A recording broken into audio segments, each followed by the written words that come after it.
Assalamualaikum warahmatullahi wabarakatuh. Perkenalkan, nama saya Selian Nuldinti Putri dengan NIM 2003275 dari kelas 2A kelompok 3. Di sini saya akan menjelaskan seputar manajemen peserta didik. Manajemen peserta didik menurut Jeja Jahari dapat diartikan sebagai layanan yang memusatkan perhatian pada pengaturan, pengawasan, dan layanan individual seperti pembangunan keseluruhan kemampuan, minat, kebutuhan sampai matang mendapat proses pendidikan di sekolah. Nah, di sini ada tujuan manajemen peserta didik. Yang pertama, meningkatkan pengetahuan, keterampilan, dan psikomotor peserta didik. Yang kedua, menyalurkan dan mengembangkan kemampuan umum, bakat, dan minat peserta didik. Yang ketiga, menyalurkan aspirasi, harapan, dan memenuhi kebutuhan peserta didik. Dengan terpenuhnya poin 1, 2, 3, diharapkan peserta didik dapat mencapai kebahagiaan dan kesejahteraan hidup yang lebih lanjut, dapat belajar dengan baik, dan tercapainya cita-cita. Tujuan manajemen peserta didik menurut Imron adalah mengatur kegiatan-kegiatan peserta didik agar kegiatan tersebut menunjang proses belajar mengajar di sekolah. Selanjutnya ada fungsi manajemen peserta didik. Di sini ada 4 fungsi. Yang pertama, pengembangan individualitas peserta didik. Fungsi ini diharapkan dapat membuat peserta didik mampu mengembangkan potensi-potensi individualnya tanpa banyak hambatan. Potensi-potensi tersebut meliputi kemampuan umum yaitu kecerdasan, kemampuan khusus yaitu bakat, dan kemampuan-kemampuan lainnya. Yang kedua ada pengembangan fungsi sosial peserta didik. Fungsi ini berkaitan erat dengan hakikat peserta didik sebagai makhluk sosial. Fungsi ini membuat peserta didik mampu bersosialisasi dengan teman sebayanya, orang tuanya, keluarganya, lingkungan sekolahnya, dan lingkungan masyarakat di sekitarnya. Yang ketiga ada penyaluran aspirasi dan harapan peserta didik. Fungsi ini diharapkan mampu membuat peserta didik bisa menyalurkan hobi, kesenangan, dan minatnya, sebab hal tersebut dapat menunjang perkembangan diri peserta didik secara keseluruhan. Yang terakhir, pemenuhan kebutuhan dan kesejahteraan peserta didik. Fungsi ini membuat peserta didik sejahtera dalam menjalankan hidupnya, sebab jika hidup seorang peserta didik sejahtera, maka ia akan memikirkan kesejahteraan sebayanya. Nah, yang selanjutnya ada prinsip-prinsip manajemen peserta didik. Yang pertama, manajemen peserta didik dipandang sebagai bagian dari keseluruhan manajemen sekolah. Yang kedua, segala bentuk manajemen peserta didik harus ditunjukkan untuk mengemban misi pendidikan dan dalam rangka mendidik peserta didik. Yang ketiga, kegiatan manajemen peserta didik harus diupayakan untuk mempersatukan peserta didik yang mempunyai berbagai ragam latar belakang dan banyak perbedaan. Yang keempat, kegiatan peserta didik haruslah dipandang sebagai upaya pengaturan terhadap pembimbingan peserta didik. Yang kelima, kegiatan manajemen peserta didik harus mendorong dan memacu kemandirian peserta didik. Yang keenam, manajemen peserta didik harus fungsional bagi kehidupan peserta didik, baik di sekolah terlebih di masa yang akan datang.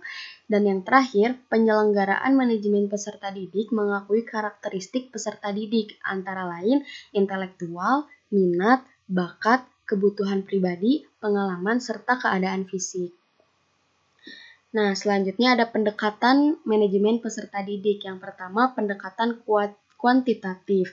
Pendekatan ini lebih menitik beratkan pada segi-segi administrasi dan birokratif lembaga pendidikan. Pada pendekatan ini, peserta didik diharapkan dapat memenuhi tuntutan-tuntutan dan harapan-harapan lembaga pendidikan tempat peserta didik itu berada.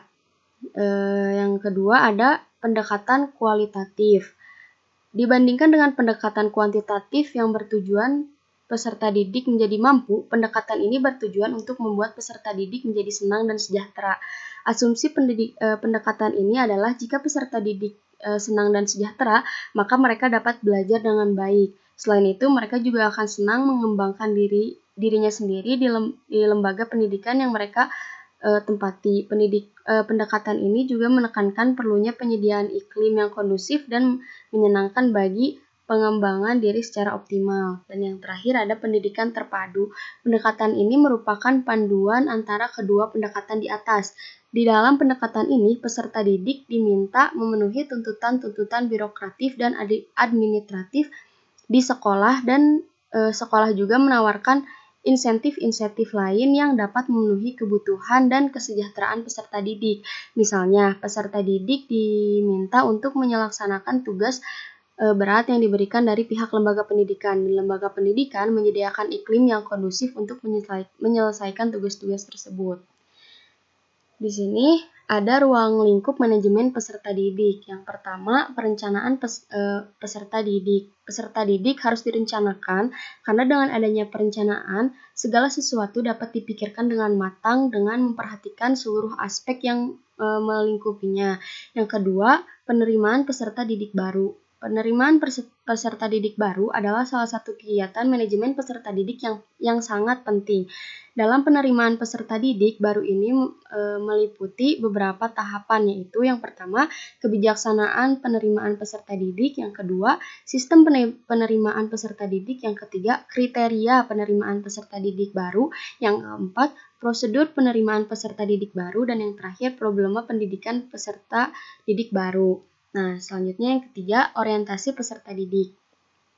Peserta didik yang sudah melakukan daftar ulang, mereka kemudian akan memasuki masa orientasi peserta didik di sekolah. Orientasi ini dilakukan dari hari-hari pertama masuk sekolah. Pada bagian ini secara berurutan terdiri dari yang pertama, alasan dan batasan orientasi peserta didik. Yang kedua, tujuan dan fungsi orientasi peserta didik. Yang ketiga, hari-hari pertama di sekolah. Dan yang keempat, orientasi peserta didik.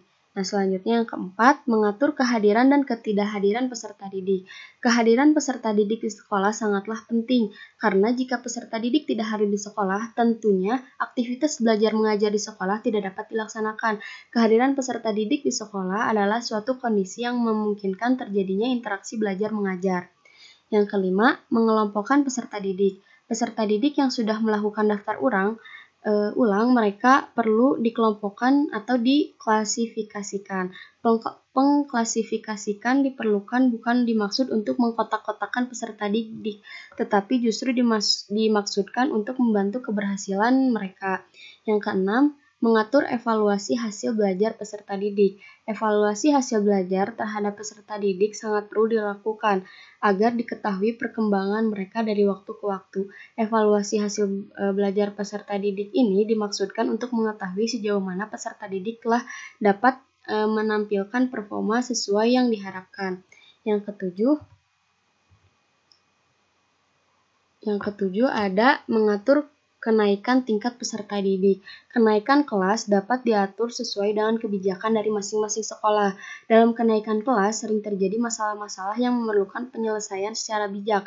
Masalah ini dapat diperkecil jika data-data tentang hasil evaluasi siswa objektif dan mendayagunakan fungsi.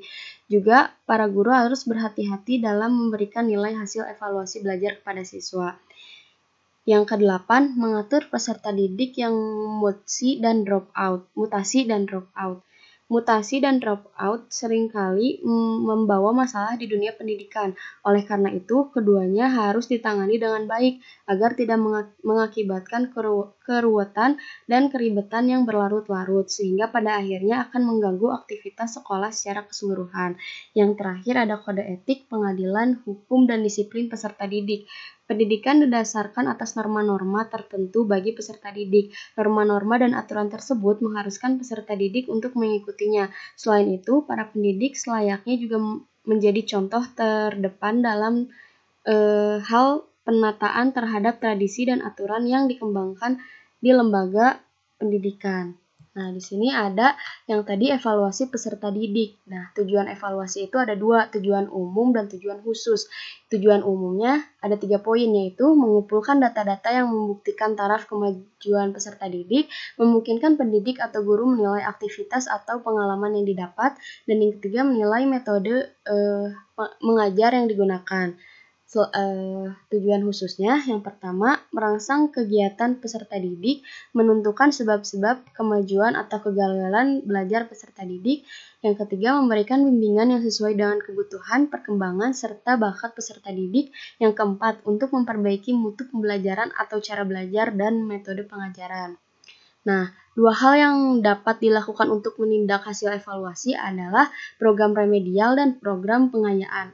Perbedaan antara program remedial dan pengayaan adalah pada program remedial yang menjadi sasaran adalah peserta didik yang memiliki kesulitan belajar, sementara program pengayaan yang menjadi sasaran adalah peserta didik yang tidak mengalami kesulitan belajar. Sekian dari saya. Wassalamualaikum warahmatullahi wabarakatuh.